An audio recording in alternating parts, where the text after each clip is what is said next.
अच्छा, त फ्रेज छा आहे? ग्रुप ऑफ वर्ड्स आहे जेको करे बि पूरी माना ना ही ॾींदो। ठीकु आहे।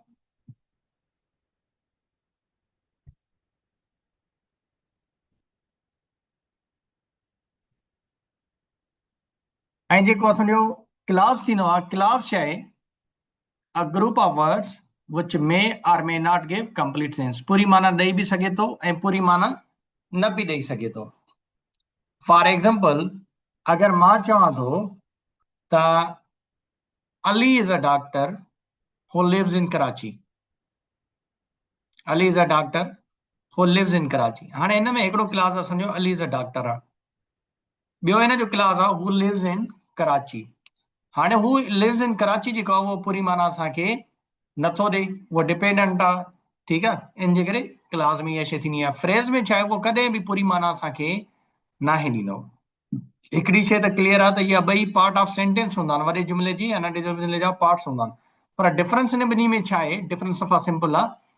क्लास में हमेशह सब्जेक्ट बि हूंदो ऐं वर्ब बि हूंदो। मिसाल जी चवंदा हू लिव्स इन कराची, हू हिते सब्जेक्ट थिए थो, लिव्स जेको आहे वर्ब थिए थो, यानी सब्जेक्ट ऐं प्रेडिकेट इनमें ज़रूर हूंदो। फ्रेज में छा आहे, कॾहिं बि सब्जेक्ट या प्रेडिकेट नाहे हूंदो, वर्ब वग़ैरह नाहे हूंदो। मिसाल जी मां चवां थो my watch is made of gold. हाणे मेड ऑफ गोल्ड जेको आहे, ऑफ गोल्ड, इहो असांजो फ्रेज थी वेंदो। ठीकु आहे। या मां चवां थो my book is on the table. On the table छा आहे? इहो फ्रेज आहे। ॾिसो, हिनमें वर्ब वग़ैरह न आहे। On the table, in the car, ठीकु आहे, इन द कार्नर वग़ैरह। तो चवंदासीं पंहिंजे main topic parts of speech छा आहे? पार्ट्स ऑफ स्पीच ॾिसो, लफ़्ज़ पार्ट्स, पार्ट्स यानी हिस्सा, टुकड़ा, ऑफ यानी जा, ऐं स्पीच यानी ॻाल्हि। काई बि मां ॻाल्हि ॿुधायां थो, उनखे असां टुकड़नि में डिवाइड कयूं, डिटेल्स में पढ़ूं, उहो असांजो पार्ट्स ऑफ स्पीच आहे। सफ़ा सिंपल ॻाल्हि आहे। मां चवां थो आई लव चॉकलेट। हाणे मां हिकिड़ी ॻाल्हि तव्हांखे ॿुधाई आहे, मां चॉकलेट पसंदि कंदो आहियां। ॿियो आहे आई लव चॉकलेट केक। इहा बि मां तव्हांखे हिकिड़ी ॻाल्हि ॿुधाई आहे, स्पीच आहे मुंहिंजी हिकिड़ी। हाणे इन स्पीच खे मां टोड़ियां थो टुकड़नि में, आई खे अलॻि करे पढ़ांसि, लव खे अलॻि करे पढ़ांसि, चॉकलेट खे अलॻि करे पढ़ांसि। पार्ट्स ऑफ स्पीच में ग्रामर में छा आहे? इहो असांजो पार्ट्स ऑफ स्पीच आहे। माना असांजी स्पीच जंहिंखे असां टुकड़ा करे डिटेल्स में पढ़ूंसि। ठीकु आहे। असां जेको ब्लेंडर कंदा आहियूं, ब्लेंडर छा कंदा आहियूं? असां चवंदा आहियूं जेकॾहिं असांजो चॉकलेट नाउन आहे त इहो हमेशह नाउन रहंदो। हा, अली नाउन आहे त हमेशह नाउन रहंदो। कीअं न हूंदो? लफ़्ज़ पार्ट्स ऑफ स्पीच जेका आहे, इहा सॼी कॉन्सेप्चुअल गेम आहे, सम्झणी हूंदी आहे असांखे। जेकॾहिं उहो लफ़्ज़ हिकु जॻह खां ॿी जॻह ते अचे थो, पोज़ीशन चेंज करे थो, त उनजी क्लास बि चेंज थी वेंदी। फॉर एग्ज़ाम्पल, असां चवंदा आई लव चॉकलेट, हिते चॉकलेट असांजो नाउन आहे। हेठि असां चवंदा आई लव चॉकलेट केक। ॾिसो, चॉकलेट जी ॿिन्ही में स्पेलिंग सेम आहे, पर पोज़ीशन चेंज हुजण जे करे मथे चॉकलेट नाउन थो थिए, हेठि चॉकलेट असांजो एडजेक्टिव थिए थो। छो थिए थो इहो असां डिटेल्स में पढ़ंदासीं अॻिते हली करे। ठीकु आहे। त हिन मां असांखे इहा ख़बर पई त असांखे जेके बि डेफिनेशन्स आहिनि उहा क्रेमिंग न आहिनि करणियूं, रटो न आहे हणणो, असांखे कॉन्सेप्चुअली सम्झणो हूंदो आहे हिननि खे। ऐसा ही क्लियर आहे पार्ट्स ऑफ स्पीच छा थींदी आहे? ठीकु। अच्छा, इन पार्ट्स ऑफ स्पीच खे असां 8 पार्ट्स में विराईंदा आहियूं। नाउन, प्रोनाउन, एडजेक्टिव, वर्ब, इहे जेके बि आहिनि। ठीकु आहे, उहा डिटेल्स में असां पढ़ूं था। जीअं मिसाल, पहिरियों पहिरियों असांजो नाउन। नाउन छा थींदो आहे इहो ॾिसूं था। ठीकु आहे।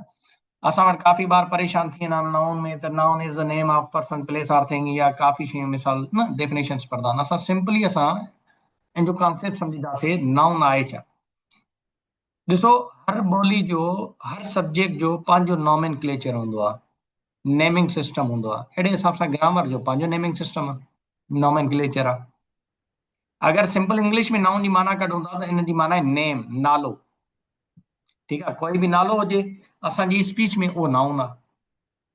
For example, book, pen, boy, Ali, Aslam, car, कुझु बि असां चई था सघूं। इन जे करे असांखे काफ़ी टीचर्स तमामु ख़ूबसूरती सां इहो पढ़ाईंदा आहिनि त दुनिया में जेका बि शइ आहे उहो नाउन आहे। उहो छाजे करे? छो जो असांजी दुनिया में जेके बि शयूं आहिनि, असां उनखे सुञाणप करण जे लाइ को न को नालो ॾींदा आहियूं। इन जे करे इहा बि डेफिनेशन असांजी सही आहे। या असांजा इनके सिंपल करे चवंदा noun is the name of any person place or thing. Okay, ठीक है। ये जेका काइंड थींदा आहिनि, पंज थींदा आहिनि, सफ़ा सिंपल थींदा आहिनि। पहिरियों आहे कॉमन नाउन। कॉमन जी माना छा आहे? कॉमन यानी अनक्लियर, गैर वाज़िह, सम्झ में न अचे। मां नालो वठां, तव्हांखे सम्झ में न अचे मां कंहिंजी थो ॻाल्हि कयां। फॉर एग्जाम्पल मां चवां थो स्कूल तमामु सुठो आहे। कहिड़ो स्कूल सुठो आहे? अनक्लियर। मां चवां थो टीचर तमामु सुठो आहे। कहिड़ो टीचर सुठो आहे? ख़बर न आहे। मां चवां थो हिकिड़ो छोकिरो होशियारु आहे। कहिड़ो छोकिरो होशियारु आहे? ख़बर न आहे। यानी boy, girl, pen, school, book, bat, car, जेके बि आहिनि इहे असांजा कॉमन नाउन आहिनि, छो जो नालो वठण खां पोइ असांखे क्लियर नथो थिए। ऐं जो रूल छा आहे, जेकॾहिं विच जुमिले में या आख़िर में कंहिं बि जॻह ते सवाइ स्टार्टिंग जे कंहिं बि जॻह ते असांजो ही जुमिलो, ही लफ़्ज़ अचे थो, कॉमन नाउन अचे थो, तो हमेशह स्मॉल अल्फाबेट सां रखणो हूंदो आहे। फॉर एग्जाम्पल मां चवां थो I saw a boy eight academy, यानी बॉय जेको आहे असांजो कॉमन नाउन आहे। इन जे करे असांखे इनखे कैपिटल में न आहे रखणो, स्मॉल में रखणो आहे। सेकंड असांजो जेको आहे नाउन, उहो आहे प्रॉपर नाउन। प्रॉपर जी माना आहे क्लियर, यानी सम्झ में अचे, असांखे नालो वठूं सम्झ में अचे वञे, उनखे असां प्रॉपर नाउन कंदा आहियूं। फॉर एग्जाम्पल मां चवां थो अली, आयशा, पार्कर पेन, ताजमहल, सिंध क्रिएस academy, Aiza English club, Beacon public school या civil hospital, Al Karim hotel, कुछ भी नालो वठूं असां, तव्हांखे क्लियरली सम्झ में अची वञे उहो असांजो छा आहे? प्रॉपर नाउन आहे। इन जा बस सिंपल रूल्स आहिनि। पहिरियों त रूल आहे जेको, असां हमेशह इनखे कैपिटल लेटर में रखंदा आहियूं। कहिड़ी बि जॻह ते ईंदो कैपिटल लेटर में रखंदासीं। फॉर एग्जाम्पल मां चवां थो my brother Asif is a great teacher. हाणे आसिफ जेको आहे वो छा आहे? प्रॉपर नाउन आहे। इन जे करे असांखे इनखे स्मॉल अल्फाबेट में न आहे रखणो। ॿियो जेको आहे त प्रॉपर नाउन कॾहिं बि डेफिनेट आर्टिकल द न आहे खणंदो, कॾहिं बि न आहे खणंदो। फॉर एग्जाम्पल इन ई जुमिले खे जेकॾहिं मां चवां my brother the Asif is a great teacher, इहो ग़लति थी वेंदो। My brother Asif is a great teacher. या चवंदा our guide must be Mohammad Ali Jinnah, the Mohammad Ali Jinnah कॾहिं बि न थींदो। ऐसा क्लियर आहे?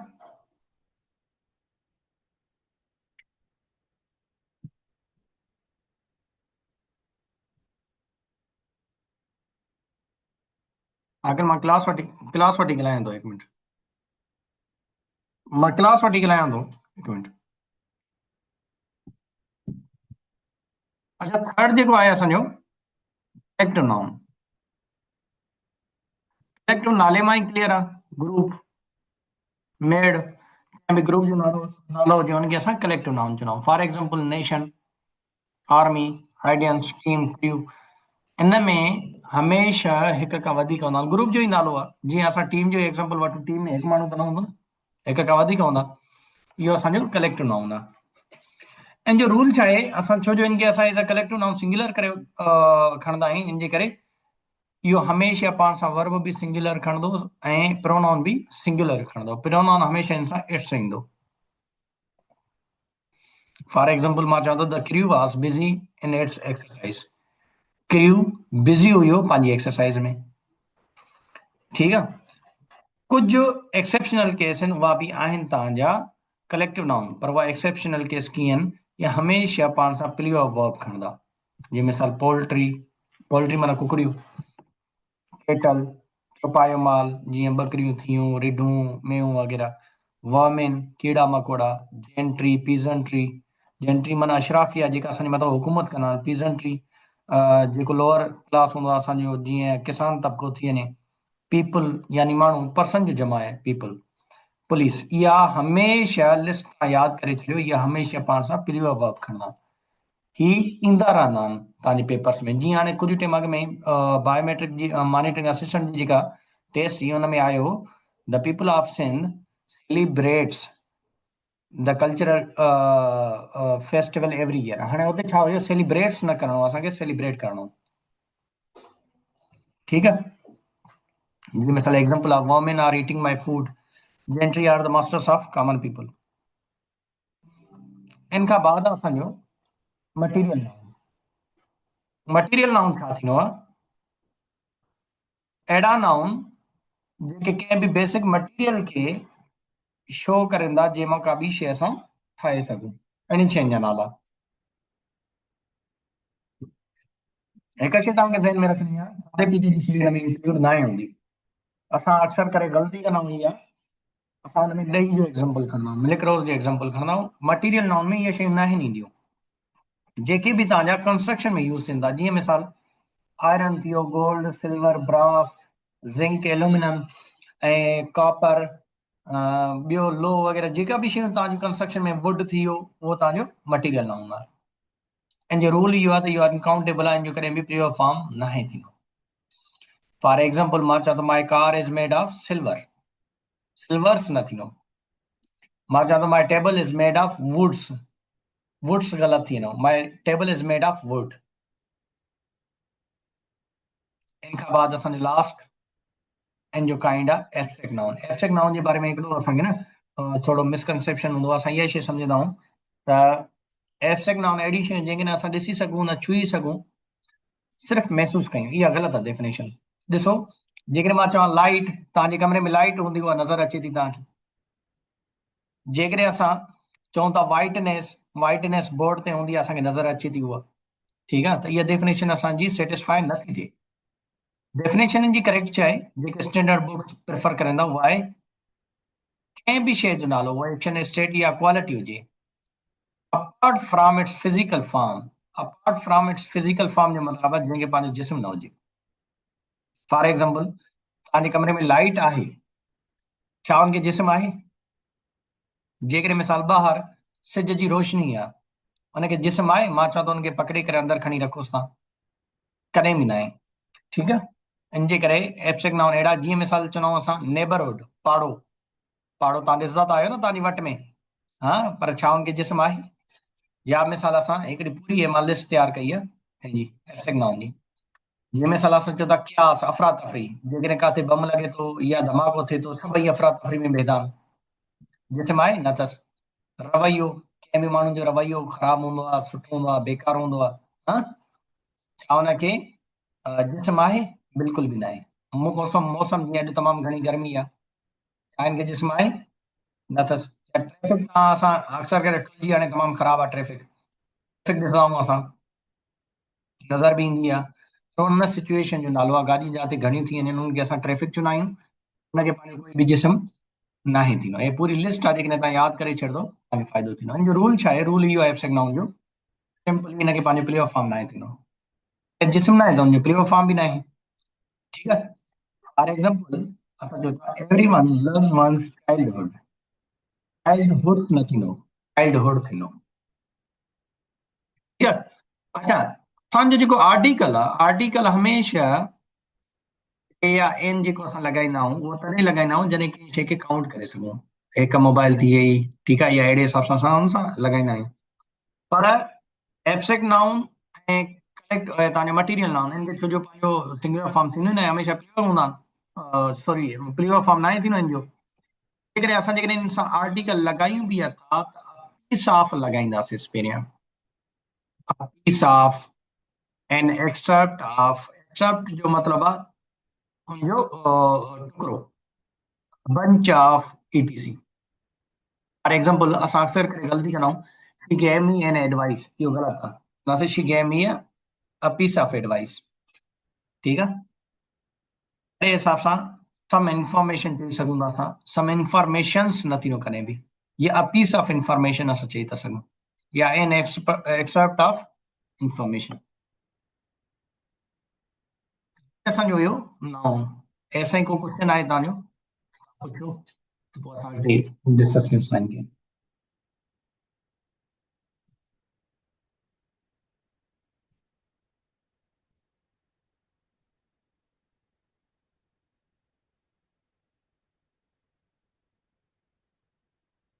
पुट सभई हलो मीटिंग में।